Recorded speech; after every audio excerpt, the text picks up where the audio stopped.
তারেক রহমানের চীন সফরে সত্যিকারের কিছু অ্যাচিভমেন্ট আছে। সেটা কি? আমি আমার লাস্ট ভিডিওতে সেটা ব্যাখ্যা করেছি, তাও আবার ঝালায়নি। এই অ্যাচিভমেন্টে কি সেটা কিন্তু বিএনপি একবারও বলে নাই বা বলতে পারে নাই। চীন সফরের সিগনিফিক্যান্ট অ্যাচিভমেন্ট কি এটা বিএনপি নিজেই কইতে পারে নাই। কারণ হইতেছে তারা ডিপ্লোম্যাটিক ভাষাকে সম্ভবত ডিকোড করতে শেখে নাই। আমি যৌথ ঘোষণা থেকে দেখাই দিছি ডিকোড কইরা লাস্ট ভিডিওতে যে কোনটা সিগনিফিক্যান্ট অ্যাচিভমেন্ট। আমি ফেসবুকেও লিখেছি কোনটা সিগনিফিক্যান্ট অ্যাচিভমেন্ট। এখন ধরেন আমি যদি নাই জানি যে আমার শক্তিটা কি, তাইলে আমার সেই শক্তি থাকলে আমি ব্যবহার করতে পারবো না। আমি করলে একটা চ্যালেঞ্জের কথাও বলছি গত ভিডিওতে যে কোন জিনিসটা অ্যাভয়েড করা গেলে ভালো হইতো। তবে আজকের ভিডিওটা আমার তারেক রহমানের চীন সফর নিয়ে দ্বিতীয় ভিডিও। আরও কিছু ভিডিও করতে হবে, কারণ চীনের সাথে সম্পর্কটাকে আমাদেরকে খুব গভীরভাবে বুঝে দেখতে হবে, জানতে হবে এর মধ্যে প্রবলেমগুলো কি, সম্ভাবনাগুলো কি। আগের ভিডিও এটা যদি দেখে না থাকেন দেখে নিয়েন। আমরা ক্রিটিক্যালি দেখার চেষ্টা করতেছি আসলে আমাদের কতখানি লাভ হইল, আমাদের চীনের সাথে সম্পর্কের ক্ষেত্রে চ্যালেঞ্জগুলো কি কি। এটা নিয়ে একদম শেষে, এই ভিডিওর শেষে আলোচনা করব। এইখানে বিরোধী দলের ভূমিকা রাখার জায়গা ছিল, কারণ চীনের সাথে কূটনৈতিক সম্পর্ক এত ডেলিকেট, এত সূক্ষ্ম, এইটা ম্যানেজ করে চলাটা খুব কঠিন একটা কাজ। ব্যক্তিগতভাবে ধরেন সাবেক কমিউনিস্ট হিসেবে চীনের যে কোনো সাফল্যে আমি খুশি হব। চীন আরো সমৃদ্ধি লাভ করুক, আমি সেটাই চাইবো। চীন যদি ভিন্ন জাতির লোকদের নাগরিকত্ব দিত, আমি আবেদন করতাম কলে। সত্যি সত্যি একটা কমিউনিস্ট দেশের নাগরিক হওয়া তো আমার জন্য স্বপ্নের মতো। কিন্তু রাষ্ট্র হিসাবে বাংলাদেশের জন্য বিষয়টা এত সোজা না, আবেগের বিষয় না। আমার জন্য যেমন আবেগের বিষয়, রাষ্ট্র বাংলাদেশের জন্য আবেগের বিষয় না। এমন ভাবে চীন বাংলাদেশের সম্পর্ককে প্রজেক্ট করা হইতেছে যেন চীন আমাদের ইন্ডিয়ার কবল থেকে রক্ষা করবে। আমাদের কেল্লা ফত হয়ে গেছে। বিশেষ কইরা শি জিনপিং এই সফরের শেষে কইছে যে বাংলাদেশে যে কোনো বিদেশি হস্তক্ষেপ প্রত্যাখ্যান করবে চীন। অনেকে দেখলাম লাভাইতেছে এটা শুনে, ভাবতেছে এইবার চীন ইন্ডিয়ারে বইরা দেবে। হ্যাঁ জি না ভাই, এত সোজা না সবকিছু। কূটনীতি আর ইতিহাসের ভাষা না বুঝে চিল্লাইলে মার্কেট পাওয়া যাবে না। চিল্লাই মার্কেট পাওয়া যাব, বুঝলে বুঝপাতা, না বুঝলে বুঝছাও।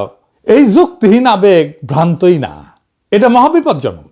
চীন কেন কোনো শর্মাই আমাদেরকে রক্ষা করবে না, এটা মাথায় রেখেন। করেও নাই। হাসিনার আমলে সবাই হাসিনারে তেলি দিয়ে গেছে। ইতিহাস বুঝা, ডিপ্লোমেসির ভাষা বুঝা, আমাদের জাতীয় স্বার্থ বুঝা, তার ভিত্তিতে প্রত্যাশাকে সাজাইতে হবে। চীন কি আমাদের ইন্ডিয়ার হাত থেকে রক্ষা করার জন্য এই কথা কইছে যে বাংলাদেশে যে কোনো বিদেশি হস্তক্ষেপ প্রত্যাখ্যান করবে চীন? আসেন সেটা একটু বুঝে দেখি। সার্বভৌমত্বের সমর্থন আর আভ্যন্তরীণ রাজনীতিতে হস্তক্ষেপ না করা আলাদা কোনো সৌজন্য না চীনের জন্য। এটা চীনের একটা আনুষ্ঠানিক কোডিফাইড কূটনৈতিক ডক্ট্রিন। পঞ্চনীতি, গত এপিসোডে কইছিলাম না যে পঞ্চনীতি আলাপ করব। 5 প্রিন্সিপালস অফ পিসফুল কোএক্সিস্টেন্স। এই শব্দগুলোর পেছনে একটা 70 বছরের রাষ্ট্রীয় কাঠামো চিন্তাধারা আছে, একটা ডক্ট্রিন আছে। আমি গত ভিডিওতে বলছিলাম যে এটা ব্যাখ্যা করব। 5টা নীতি, এই পঞ্চনীতিটা কি এটা একটু স্পষ্ট করে বলি। আক্ষরিক অর্থে শান্তিপূর্ণ সহাবস্থানের 5 নীতি। নীতিগুলা হইল: 1, পারস্পরিক সার্বভৌমত্ব এবং ভূখণ্ডগত অখণ্ডতার প্রতি সম্মান। অর্থাৎ আমি তোমার সীমানা মানি, তুমি আমার সীমানা মানো, কেউ কারো ভূখণ্ড নিয়ে প্রশ্ন তুলব না। 2, পারস্পরিক অনাক্রমণ, কেউ কাউকে আক্রমণ করবে না। 3, একে অপরের আভ্যন্তরীণ বিষয়ে হস্তক্ষেপ করবে না। তোমার দেশ কিভাবে চলবে, কে শাসন করবে, মানবাধিকার, গণতন্ত্র, নির্বাচন কেমন হবে, এ নিয়ে আমি কোনো কথা বলবো না, তুমিও আমার বিষয়ে কথা বলবা না। 4, সমতা এবং পারস্পরিক স্বার্থ, সম্পর্ক হবে সমান সমান, উভয়ের লাভ। 5, শান্তিপূর্ণ সহাবস্থান, ভিন্ন ব্যবস্থার রাষ্ট্র পাশাপাশি শান্তিতে থাকবে। এইবার আসেন এই পঞ্চনীতির ইতিহাসটা জানি, কারণ এটা না জানলে নীতির আসল মানেটা ধরা যাবে না। পঞ্চনীতির ইতিহাসটা কি? এই 5 নীতি চীন প্রথম আনুষ্ঠানিকভাবে ঘোষণা করে 1954 সালে 29 এপ্রিল ইন্ডিয়ার সঙ্গে তিব্বত নিয়ে একটা চুক্তির প্রস্তাবনায়। চুক্তির নাম ছিল agreement on trade and intercourse between Tibet reason and India. তারপরে সেই বছর জুনে চৌ এন লাই ইন্ডিয়া এবং বার্মা সফর করে নেহেরুর সাথে যৌথ বিবৃতিতে এটাকে শুধু দ্বিপাক্ষিক না, গোটা এশিয়ার সম্পর্কের কাঠামো হিসেবে ঘোষণা করেন। এই অন্যের রাষ্ট্রে হস্তক্ষেপ না করার সুন্দর নীতির আড়ালে আসল লেনদেন কি ছিল তাইলে? তিব্বত। চুক্তির মূল বিষয় ছিল ভারতকে দিয়ে তিব্বতের উপরে চীনের সার্বভৌমত্ব মানায় নেওয়া। অর্থাৎ তোমার আভ্যন্তরীণ বিষয় আমি নাক গলাবো না, এই কথার মানে দাঁড়াইলো তিব্বত আমার আভ্যন্তরীণ বিষয়, তুমিও সেখানে নাক গলায় না। পঞ্চনীতি জন্ম থেকেই ছিল চীনের সার্বভৌমত্ব দাবিকে বৈধতা দেওয়ার হাতিয়ার। ইন্ডিয়ার সাথে এই চুক্তির পরে ইন্ডিয়ানরা স্লোগান দেয় হিন্দি চিনি ভাই ভাই, স্লোগান যাদের সঙ্গে সেই ইন্ডিয়ার সঙ্গে মাত্র 8 বছর পরে 1962 সালে চীন যুদ্ধ জড়ায় যায়। চুক্তির মেয়াদ ছিল 8 বছর, 62তে সেটা নবায়ন হয়নি, আর সেই বছরই ইন্ডিয়ার সাথে যুদ্ধ শুরু হয়ে যায় চীনের। অর্থাৎ যে নীতি শান্তিপূর্ণ সহাবস্থানের নামে লেখা, তার আদি অংশীদারের সঙ্গেই চীন সহাবস্থান করতে পারেনি। এটাই প্রমাণ পঞ্চনীতি সম্পর্কের কোনো গ্যারান্টি না। বোঝা গেছে এই নীতি চীনের জন্য আসলে কি কাজ করে? বাইরে থেকে এটা শোনায় উদার, সম্মানজনক, ছোট রাষ্ট্রের পক্ষে, কিন্তু ভেতরে একটা কৌশলগত যুক্তি আছে। একটা পরাশক্তির মুখে হস্তক্ষেপ, আভ্যন্তরীণ রাজনীতিতে হস্তক্ষেপ না করার মানে আসলে দুইটা জিনিস বোঝায়। একদিকে এটা চীনকে রক্ষা কবচ দেয়। চীন যখন বলে আভ্যন্তরীণ বিষয়ে কেউ নাক গলাবে না, তখন সে আসলে নিজের জিনজিয়াং, তিব্বত, হংকং, তাইওয়ান নিয়ে পশ্চিমা সমালোচনার দরজা বন্ধ করে দেয়। অন্য রাষ্ট্রে হস্তক্ষেপ এখানে চীনের নিজের জন্য একটা ঢাল, অন্যদিকে ছোট রাষ্ট্রের জন্য এটা প্রলোভন। হাসিনার সাথে চীন এভাবে ডিল করছে। পশ্চিম যখন বাংলাদেশে হাসিনাকে মানবাধিকার, নির্বাচন, সুশাসন নিয়ে শর্ত দিছিল, চাপ দিছে, তখন চীন বলে তোমার ঘরের ব্যাপার তোমার, আমি টাকা দিব, প্রশ্ন করব না। এটা চাপের মুখে থাকে সরকারের কাছে, এর চেয়ে ভীষণ স্বস্তিদায়ক জিনিস আর কি হইতে পারে? কিন্তু এই স্বস্তির দাম আছে। বিনিময়ে আপনাকে চীনের সার্বভৌমত্বের সংজ্ঞা মানতে হবে। তাইওয়ান চীনের, তিব্বত চীনের, জিনজিয়াং নিয়ে প্রশ্ন করা যাবে না। এই স্ক্রিপ্ট সবাইকে শুনাইছে চীন। 1954-তে নেহেরুকে শুনাইছে, 1960-এর দশকে পাকিস্তানকে শুনাইছে, 2001-2002 সালে খালেদা জিয়াকে শুনাইছে, 2024-এ হাসিনাকে শুনাইছে, 2025-এ প্রফেসর ইউনূসকে শুনাইছে, আর 2026-এ তারেক রহমানকে শুনাইছে। সরকার বদলায়, দল বদলায়, আদর্শ বদলায়, চীনের বাক্যটা কিন্তু বদলায় না।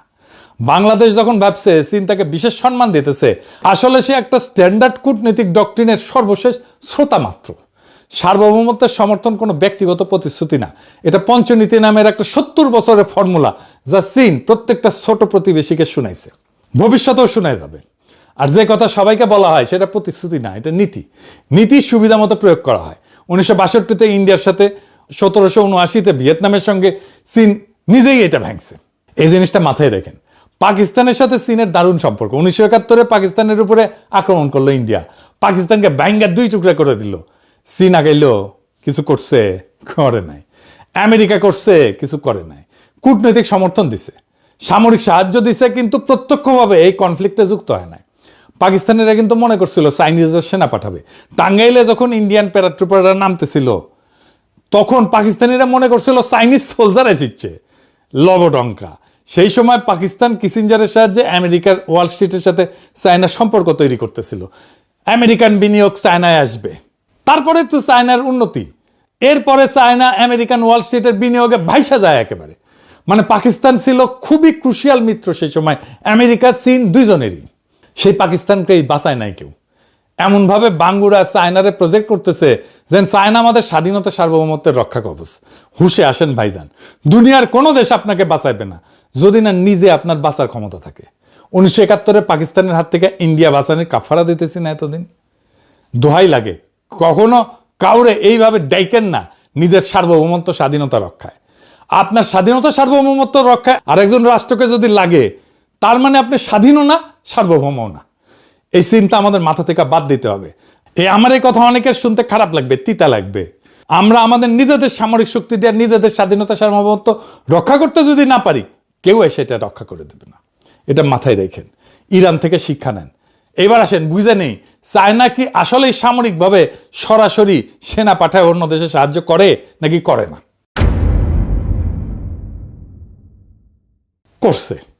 চীন কোরিয়া যুদ্ধে সেনা পাঠাইছিল, কিন্তু পাকিস্তানে পাঠায় নাই। কেন? এই তফাৎটা বুঝতে হবে। এই তফাৎটা বুঝলে আপনি চায়নারে বুঝবেন, সে কেন কি কাজ করে সেটা বুঝবেন, এই মজা পাইবেন কলে। চীন তখনই সরাসরি যুদ্ধ নামে যখন সেই যুদ্ধে সরাসরি নিজের নিরাপত্তা স্বার্থ জড়িত। কোরিয়ায় চীন কেন নামছিল? আদর্শিক ভ্রাতৃত্বের জন্য না। মাও স্পষ্ট বলছিল, যদি আমরা যুক্তরাষ্ট্রকে পুরা কোরিয়া দখল করতে দিই, আমাদের প্রস্তুত থাকতে হবে যে যুক্তরাষ্ট্র চীনের বিরুদ্ধে যুদ্ধ ঘোষণা করবে।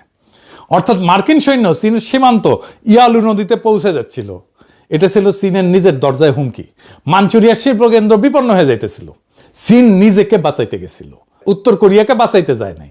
উত্তর কোরিয়া বাঁচাটা ছিল বাই প্রোডাক্ট বা উপজাত। এই যুদ্ধে মাও সেতুং এর পোলা কিন্তু মারা গেছিল বিমান আক্রমণে, বোমা খেয়ে। চীন অন্য দেশে রক্ত দেয়, কিন্তু নিজের সীমান্ত, নিজের নিরাপত্তা, নিজের কৌশলগত গভীরতার জন্য দেয়। চীন দূরবর্তী মিত্রের জন্য রক্ত দেয় না, সেনা পাঠায় না।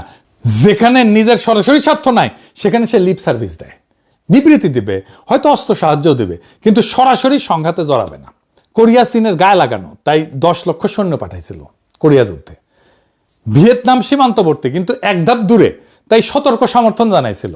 আর পাকিস্তান 1971-এ চীনের সীমান্ত থেকে অনেক অনেক দূরে, পূর্ব পাকিস্তানের যুদ্ধে চীনের নিজের ভূখণ্ডগত নিরাপত্তা জড়িত ছিল না, তাই অস্ত্র দিছে, বিবৃতি দিছে, কূটনৈতিক সাহায্য করছে, সমর্থন দিছে, কিন্তু সৈন্য না।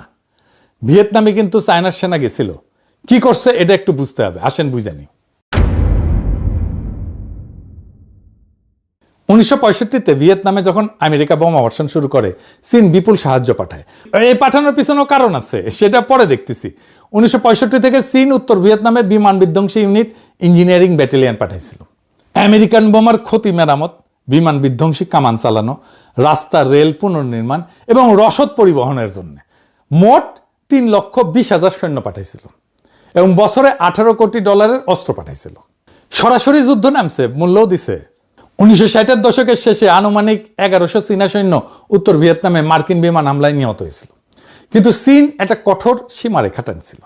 চীন সহায়ক সৈন্য পাঠাইছিল, কিন্তু কঠোরভাবে নির্দেশ দিছিল যেন তাদের কেউ ডিমিলিটারাইজ জোনের কাছে না যায়, যেখানে মার্কিন সৈন্যের সাথে সরাসরি সংঘর্ষ হইতে পারে। অর্থাৎ চীন উত্তর থেকে অবকাঠামো সামলাইছে, কিন্তু দক্ষিণে সরাসরি স্থলযুদ্ধে নামেনি। কেন নামেনি? কারণ চীন কোরিয়ার পুনরাবৃত্তি চায়নি, আমেরিকার সঙ্গে সরাসরি যুদ্ধ এড়াইতে চাইছে। আর সবচেয়ে গুরুত্বপূর্ণ বিষয়টা হইতেছে, চীনের শর্তটা ছিল সম্পূর্ণ নিজের নিরাপত্তা কেন্দ্রিক। যদি আমেরিকা উত্তর ভিয়েতনামের নিচের দিকে আক্রমণ করত, চীন শুধু অস্ত্র বাড়াতো। কিন্তু যদি আমেরিকা উত্তর ভিয়েতনামের উপরের দিকে অঞ্চলে ঢুকতো বা দক্ষিণ চীনে বোমা ফেলতো, তবে মাও সরাসরি যুদ্ধ ইউনিট পাঠাইতে প্রস্তুত ছিল। খেয়াল করেন এই সীমারেখাটা, চীনের সীমান্তের কাছে এলে রক্ত, দূরে থাকলে শুধুই অস্ত্র। এটাই হুবহু কোরিয়ার যুক্তি এবং হুবহু পাকিস্তানের বিপরীত। আর ভিয়েতনামের সাহায্যের পিছনে অন্য জিনিস ছিল, প্রতিদ্বন্দ্বিতা, ভ্রাতৃত্ব না। 1965 সালে চীন ভিয়েতনামের সাহায্য হাত বাড়ায় সোভিয়েত ইউনিয়নের সঙ্গে প্রতিযোগিতার অংশ হিসেবে। অর্থাৎ চীনের এই ভাইয়ের মতো সাহায্য আসলে ছিল সোভিয়েতকে টেক্কা দেওয়ার কৌশল, হ্যানয়কে নিজের পক্ষে রাখার লড়াই। আবার মজার ব্যাপার কি জানেন? যেই মিত্রকে চীন রক্ত দিয়ে বাঁচাইলো, 1 দশক পরে তাকেই আক্রমণ করলো। 1779 সালে চীন উত্তর ভিয়েতনামে আকস্মিক আক্রমণ চালায়, সীমান্তের কাছে কয়েকটা শহর দখল করে নেয় এবং এটাকে শাস্তিমূলক অভিযান বলে। কারণ কি? যেদিন ভিয়েতনামের স্বার্থ চীনের স্বার্থের বিপরীতে গেল, সোভিয়েতের দিকে ঝুঁকলো সে, চীনের মিত্র কম্বোডিয়ার খেমার রুসকে উৎখাত করলো, সেদিন চীনের সব সাহায্য সেই মুহূর্তে অর্থহীন হয়ে গেল এবং সেই একই চীন বন্ধুকে আক্রমণ করলো। চীনের ভিয়েতনাম সাহায্য ছিল স্বল্প মেয়াদে সফল, কিন্তু দীর্ঘমেয়াদে ব্যর্থ। চীনের সমর্থন কখনোই আদর্শিক বা স্থায়ী না, সবসময় স্বার্থ নির্ভর এবং প্রত্যাহারযোগ্য। এটা মাথায় রাখতে হবে সবসময়। শুধু চীন না, সব রাষ্ট্রের ক্ষেত্রে এটা সত্য। রাষ্ট্র মানেই স্বার্থ, এই স্বার্থের বাইরে সে কখনোই যাবে না। ভিয়েতনামকে চীন রক্ত দিছে যতক্ষণ তার নিজের, মানে চীনের নিরাপত্তা মার্কিন সীমান্তে আসা ঠেকানো পর্যন্ত ছিল, বা কৌশলগত স্বার্থ সোভিয়েতকে টেক্কা দেওয়া, এই স্বার্থটা পূরণ করছে ততক্ষণ। যখন ভিয়েতনাম সোভিয়েতের দিকে ঝুঁকছে আর চীনের স্বার্থের বিপরীতে গেছে, তখন সেই একই চীন তাকে আক্রমণ করলো। অর্থাৎ চীনের কাছে মিত্র একটা চলমান হিসাব, স্থায়ী কোনো বন্ধন না। চীন যাকে রক্ত দিয়ে বাঁচায় তাকে স্বার্থ বদলাইলে আক্রমণ করতে পারে। ভিয়েতনাম তার প্রমাণ। আর বাংলাদেশকে বাঁচাইতে চীন রক্ত দেবে না, সেনাও পাঠাইবে না। আমরা তার সীমান্তবর্তী না, শুধু অর্থনৈতিক স্বার্থ আছে। তার জন্য চীনের সার্বভৌমত্বের সমর্থন সত্যিকার অর্থে কিছুই মিন করে না। চীনের বন্ধুত্ব একটা শর্ত সাপেক্ষ চুক্তি। যতক্ষণ আপনি চীনের স্বার্থে কাজে লাগতেছেন ততক্ষণে বন্ধু, যেদিন লাগবেন না সেদিন হয় উপেক্ষা, পাকিস্তানের মতো 1971-এ, নয় আক্রমণ ভিয়েতনামের মতো 1979-তে। চীন রক্ত দেয় নিজের সীমান্তের জন্য, কোরিয়ায়, উত্তর ভিয়েতনামে, কিন্তু চীনের রক্তও বন্ধুত্বের গ্যারান্টি না।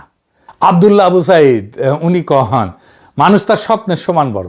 একইভাবে চীনের সমর্থন শুধু চীন না, যে কোনো রাষ্ট্রের সমর্থন তার স্বার্থের সমান বড়, তার চেয়ে 1 ইঞ্চি বেশিও না, কমও না। তাইলে বুঝেছেন নিশ্চয়ই, চীন আমাদের সার্বভৌমত্বের রক্ষক হইবে না। চীন ইন্ডিয়ারে ধমকায় দিলে, একটা ইন্ডিয়ার বিরুদ্ধে বিবৃতি দিলে ইন্ডিয়া দমে যাবে? যাবে না। দইমা গেলে 1971-এ যাইতো দমে, পাকিস্তান রক্ষা পাইতো, হয় নাই। যাই হোক, এখন আসি চীনের সাথে সম্পর্ক নিয়ে সবচেয়ে গুরুতর প্রশ্নের মুখোমুখি হই। কেউ এই আলাপটা করে না, কিন্তু এই আলাপ ছাড়া চীনের সাথে সম্পর্ক সম্ভবই না। দীর্ঘমেয়াদে এই জিনিসটা, এই প্রশ্নটার সামনাসামনি দাঁড়াইতে হবে। চীনের সাথে সম্পর্কে এই অস্বস্তিকর মোমেন্ট অফ ট্রুথ আসবে, সেটা কি আর কেমনি সেটা মোকাবেলা করব, সেটাই সবচেয়ে গুরুত্বপূর্ণ। এতক্ষণ যা বললাম সব অতীত আর বর্তমান। এবার ভবিষ্যতের একটা প্রশ্ন করি, যেটা থেকে কেউ পালাইতে পারবে না। চীনের সাথে সম্পর্ক রাখা প্রত্যেকটা দেশকে সামনে একটা মোমেন্ট অফ ট্রুথের মুখোমুখি হইতে হবে, সত্যের মুহূর্ত ফেস করতে হবে, আর সেই মুহূর্তের নাম তাইওয়ান। এটা কেন অনিবার্য? কারণ শি জিনপিংয়ের জীবনের সবচেয়ে বড় উচ্চাকাঙ্ক্ষাই হইল তাইওয়ানের সাথে চীনের একত্রীকরণ, পুনঃ একত্রীকরণ। এটাই চীনের ঘোষিত জাতীয় লক্ষ্য। তাই তাইওয়ান নিয়ে একটা সংঘাত, সামরিক হোক, চাপ প্রয়োগ হোক, অনিবার্য। আর অন্যদিকে কি আছে? আমেরিকা ঠিক এই একই তাইওয়ানকে ঘিরে চীনের বিরুদ্ধে একটা সামরিক বলয় বানায় রাখছে, যাকে বলা হয় ফার্স্ট আইল্যান্ড চেইন, প্রথম দ্বীপ শৃঙ্খল। জাপান, দক্ষিণ কোরিয়া, ফিলিপিন্স আর তার কেন্দ্রে তাইওয়ান। জাপানে তো 54,000 মার্কিন সেনা আছে, দক্ষিণ কোরিয়া 28,000 আছে মার্কিন সেনা, ফিলিপিন্সের 9টা ঘাঁটি আছে আমেরিকার। সবগুলা তাইওয়ান প্রণালীর দিকে তাক করা। মানে তাইওয়ান যুদ্ধ বাঁধলে সেটা শুধু চীন তাইওয়ান যুদ্ধ থাকবে না, পুরো অঞ্চল জ্বলে যাবে। সেই সময়টা কবে আসবে আমরা জানি না, কিন্তু অনিবার্যভাবে আসবে। এখন সে আসল প্রশ্নটা, সেই দিন বাংলাদেশ কি করবে? আমরা এখন একদিকে চীনের সাথে জড়াইতেছি, শেয়ার্ড ফিউচার, অর্থনৈতিক অঞ্চল, সম্ভাব্য অস্ত্র চুক্তি। আবার অন্যদিকে আমেরিকার সাথেও জড়াইতেছি, পোশাক রপ্তানির সবচেয়ে বড় বাজার, IMF আছে, নিরাপত্তা সংলাপ আছে, ট্যারিফের নেগোসিয়েশন আছে, বোয়িং কেনা আছে। দুই নৌকায় কিন্তু আমাদের পা। তাইওয়ানের সংঘাত বাঁধলে এই দুই নৌকা দুই দিকে টান দিবে। বাংলাদেশকে একটা পজিশন নিতে হবে, হয় চীনের পক্ষে নয় আমেরিকার পক্ষে। মাঝখানে দাঁড়ানোর জায়গা থাকবে না। ধরে নিলাম আমেরিকাকে খুশি করতে বাংলাদেশ একটা মাঝামাঝি পথ নিল, বলল যুদ্ধ করা, এসব আলোচনার মাধ্যমে সমাধান হওয়া উচিত। শুনতে নিরীহ, কিন্তু চীন এটাতে চইটে যেতে পারে। কারণ চীনের কাছে তাইওয়ান আভ্যন্তরীণ বিষয়। তো আলোচনা করবে কেন আভ্যন্তরীণ বিষয় নিয়ে? আলোচনার মাধ্যমে সমাধান মানে তাইওয়ানকে আলাদা পক্ষ হিসেবে স্বীকৃতি দেওয়া, তো তাই না? নিজের কথার চাপে কিন্তু নিজে পড়ে যেতেছি। তখন চীন ঋণের কিস্তি শোধের জন্য চাপ দিতে পারে, প্রকল্প আটকে দিতে পারে, আরো নানা চাপ দিতে পারে। আর উল্টাটাও সত্য, বাংলাদেশ যদি চীনের পক্ষ নেয়, আমেরিকা, ইউরোপ, পোশাক রপ্তানি, GSP, IMF সব জায়গায় চাপ দিতে পারে। দুই দিকে খরচা। এটাই দুই নৌকায় পা রাখার বিপদ। যেদিন নৌকা দুইটা বিপরীত দিকে যাবে সেদিন আপনারই কাটবে। তবে পাকিস্তান এটা সামলাইতে পারবে। কেন সামলাইতে পারে? বাংলাদেশ কেন পারবে না? আসেন এটা একটু বুঝে দেখি। পাকিস্তান নিঃশর্তে চীনের পক্ষ নেবে, এই সিদ্ধান্ত পাকিস্তান অনেক আগে নিয়ে রাখছে। পাকিস্তানে পারমাণবিক অস্ত্র আছে, নিজস্ব প্রতিরোধ ক্ষমতা আছে। আর পাকিস্তান আগেও পারমাণবিক অস্ত্রের জন্য আমেরিকার কাছে নিষেধাজ্ঞা খাইছে। ওর এগুলো সওয়া আছে, ও জানে এটা কিভাবে সামলাইতে হয়, এটা তাদের গা সওয়া। উল্টা দিকে আমেরিকায় বারবার নিষেধাজ্ঞা তুলে নিয়ে পাকিস্তানকে পটাইতে আসছে। সো এই খেলা অনেকদিন ধরে চলতেছে, এই খেলা আবারও খেলতে পারবে পাকিস্তান। কারণটা হইতেছে পাকিস্তানের ভূকৌশলগত অবস্থান আমেরিকার দরকার আছে। পাকিস্তানের এখন একটা গ্লোবাল রোলও দাঁড়ায় গেছে। পাকিস্তান জানে কোন পক্ষে সে দাঁড়াবে, আর সে দাঁড়ানোর দাম দেওয়ার সক্ষমতা তার আছে। বাংলাদেশের কোনোটাই নাই। না আছে স্পষ্ট সিদ্ধান্ত, না আছে নিজের প্রতিরোধ ক্ষমতা, না আছে নিষেধাজ্ঞা হজম করার অর্থনৈতিক মাসল। বাংলাদেশ এমন একটা দেশ যে দুই নৌকায় পায়ে রেখে দাঁড়ায় আছে, অথচ চাপ ঠেকানোর শক্তি নাই। এটা একটা খুবই দুর্বল অবস্থা। ভিয়েতনাম দুই দিকে সামলায়, কারণ তার সেই সক্ষমতা আছে। সমস্যা হইল বাংলাদেশের সেই সক্ষমতা গড়ে না তুলে দুই দিকে প্রতিশ্রুতি বিলাই দিতেছে, মানে খোলামকুচির মতো যে যা যাইতেছে তাই দিতেছে। সক্ষমতা ছাড়া ভারসাম্য হয় না, হয় শুধু ঝুঁকি। চীনের সাথে সম্পর্ক করেন, বাণিজ্য করেন, বিনিয়োগ নেন, অবশ্যই নেন, কিন্তু চীনকে রক্ষা কবচ ভাবেন না। ইতিহাস বুঝা, ডিপ্লোমেসির ভাষা বুঝা, নিজের জাতীয় স্বার্থ বুঝা তার ভিত্তিতে প্রত্যাশাকে সাজান। আগামী এপিসোড চীনের সাথে বাণিজ্য সম্ভাবনা নিয়ে, বিনিয়োগ নিয়ে আলাপ করব। চীনের সাথে অনেক আলাপ হইতেছে, অনেক প্রকল্প হইতেছে, এইগুলো নিয়ে আলাপ করব। ফাইনালি আসেন আমরা ভাবি কিভাবে আমরা কোনো দিকে একেবারে না ঝুইকা বাংলাদেশের সর্বোচ্চ স্বার্থ রক্ষা করতে পারি। ওইখানেই আমাদের কাজ করতে হবে। জনগণকে কোনো ভুল বার্তা দেওয়া যাবে না, সেটা যতই মিঠা হোক, শুনতে যতই ভালো লাগুক, যতই চমকপ্রদ হোক, যতই জনপ্রিয় হোক, এমন কোনো প্রতিশ্রুতি দেওয়া যাবে না যার কোনো বাস্তব ভিত্তি নাই। তাইলে 1971-এ পাকিস্তান যেমন মারা খাইছিল, আমরা আবার সেই মারা খাবো। এক নেড়া যেন দুইবার বেলতলায় না যায়। বাংলাদেশের মানুষের শুধু স্বার্থ রক্ষাই যথেষ্ট না, বাংলাদেশের মানুষের আজাদিও দরকার। ইনকিলাব জিন্দাবাদ, আজাদি জিন্দাবাদ।